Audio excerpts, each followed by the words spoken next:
और एक बड़ी खबर बागपत से, जहां पर पुलिस और बदमाशों के बीच मुठभेड़ हुई है। मुठभेड़ में 5 शातिर लुटेरे गिरफ्तार किए गए हैं। लूट की योजना बनाते हुए वक्त ये गिरफ्तारी हुई है। लूट सहित कई मुकदमों में ये लोग वांटेड थे। बिनोली थाना पुलिस ने जंगल से इन बदमाशों को गिरफ्तार कर लिया है। बड़ी खबर हम आपको बागपत से बता रहे हैं, जहां पर पुलिस को बड़ी कामयाबी मिली है। 5 शातिर बदमाशों को पुलिस ने गिरफ्तार कर लिया है। ये लोग जब लूट की योजना बना रहे थे, तभी पुलिस ने जंगल से इन बदमाशों को दबोच लिया।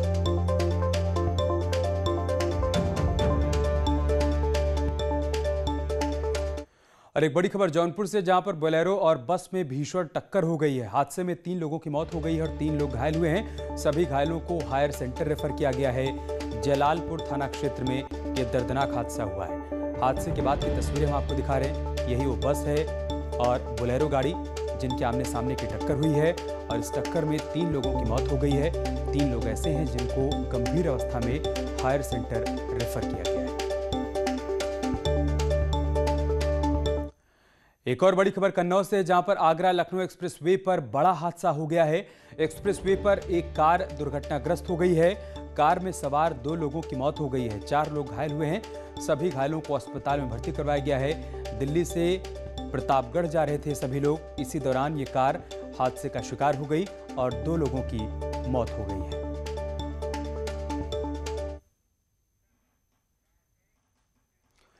कोरोना वैक्सीन आने वाली है, लेकिन उसके रखरखाव को लेकर कई तरह की बातें सामने आ रही हैं। कहां इसे रखा जाएगा, कितना तापमान होगा और बहुत कुछ पूछा जा रहा है। इन्हीं सवालों के जवाब न्यूज़ 18 की टीम ने भी प्रयागराज में टटोलने की कोशिश की है, जहां पर वैक्सीन को रखने की तैयारी की जा रही है।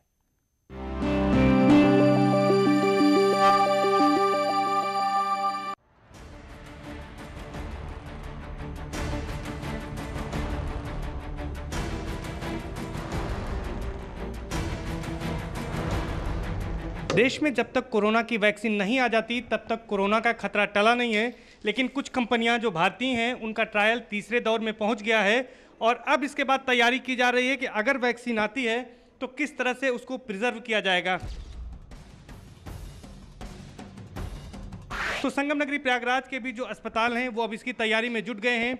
वहाँ पर ऐसे फ्रीजर की व्यवस्था की जा रही है। ऐसा ही एक अस्पताल है नारायण स्वरूप अस्पताल, जहाँ के माइक्रोबायोलॉजी लैब में इस तरह का एक यहाँ पर फ्रीज़र लाया गया है, जो कि वैक्सीन को रख सकता है, यानी कि उसमें प्रिजर्व किया जा सकता है और -70 से -80 डिग्री के टेम्परेचर पर उसको रखना। हम सीधे लैब में चलेंगे।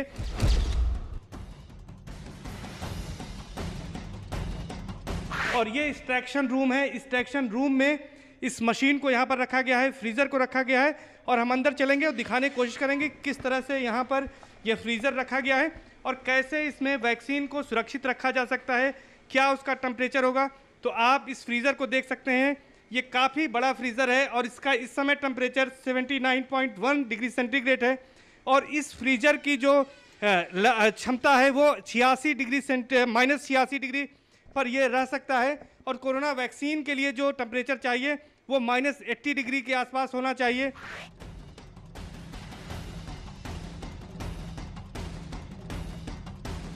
सर, ये बताएं कि किस तरह से आप लोगों ने यहाँ पर तैयारी की। अगर कोरोना की वैक्सीन आती है तो उसको इस तरह के फ्रीजर आपने मंगाए हैं और किस तरह की तैयारी है और कैसे रखा जाएगा, क्या उसके स्टेप्स होंगे?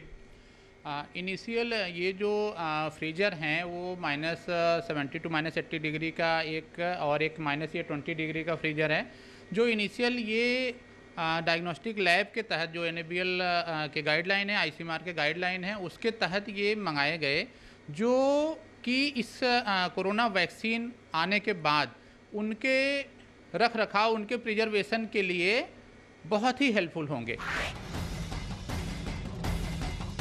कि इसका जो वैक्सीन है वो लगभग 6 मंथ तक -70 डिग्री टेम्परेचर पर वाइबल है, फंक्शनिंग होता है। तो उसके लिए इस फ्रीजर की आवश्यकता है, जो कि -70 टू -80 डिग्री तक टेम्परेचर को मेंटेन रखता है। और उसके बाद जब कंपनी से किसी भी डिस्ट्रिक्ट लेवल तक आया तो -80 डिग्री पे, उसके बाद अगर यदि इसे सेंटर पे शिफ्ट करना है तो उसके लिए -20 डिग्री का ये फ्रीजर की आवश्यकता पड़ेगी।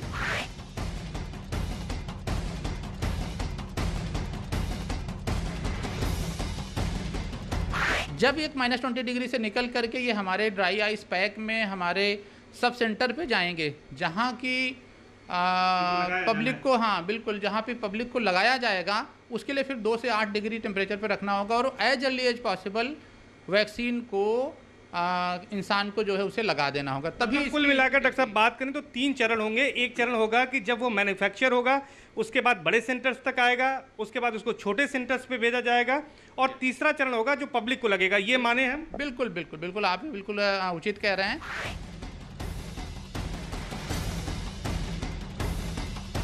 कोरोना का खतरा अभी टला नहीं है, लेकिन वैक्सीन आने वाली है, इसका सबको इंतजार है और इसकी तैयारियां की जा रही हैं सरकार के स्तर पर भी, और जो प्राइवेट बड़े अस्पताल हैं वो भी इस तरह की तैयारी कर रहे हैं, बड़े फ्रीजर मंगाए जा रहे हैं। जिला प्रशासन जो है वो लगातार एक्टिव है, सभी वहाँ पे तैयारियां लगभग पूरी हैं उनके सेंटर पे।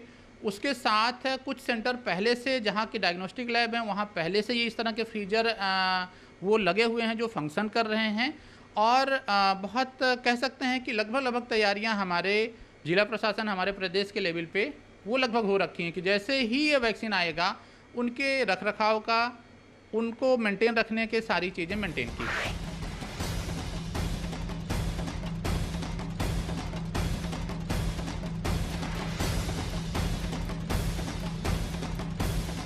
और डॉक्टर साहब ने जैसा कहा कि अभी कोरोना गया नहीं और खतरा टला नहीं है, तो लोग कोरोना की गाइडलाइन का पालन करें, मास्क लगाएं, सोशल डिस्टेंसिंग का पालन करें। न्यूज़ 18 भी आपसे यही अपील करता है कि आप सुरक्षित रहें और कोरोना की गाइडलाइन का पालन करें। वैक्सीन आएगी तो निश्चित तौर पर उससे हमें राहत मिलेगी, लेकिन जब तक वैक्सीन नहीं आती तब तक सतर्क रहें और सुरक्षित रहें। कैमरा पर्सन संजू मिश्रा के साथ सर्वेश दुबे, न्यूज़ 18 प्रयागराज।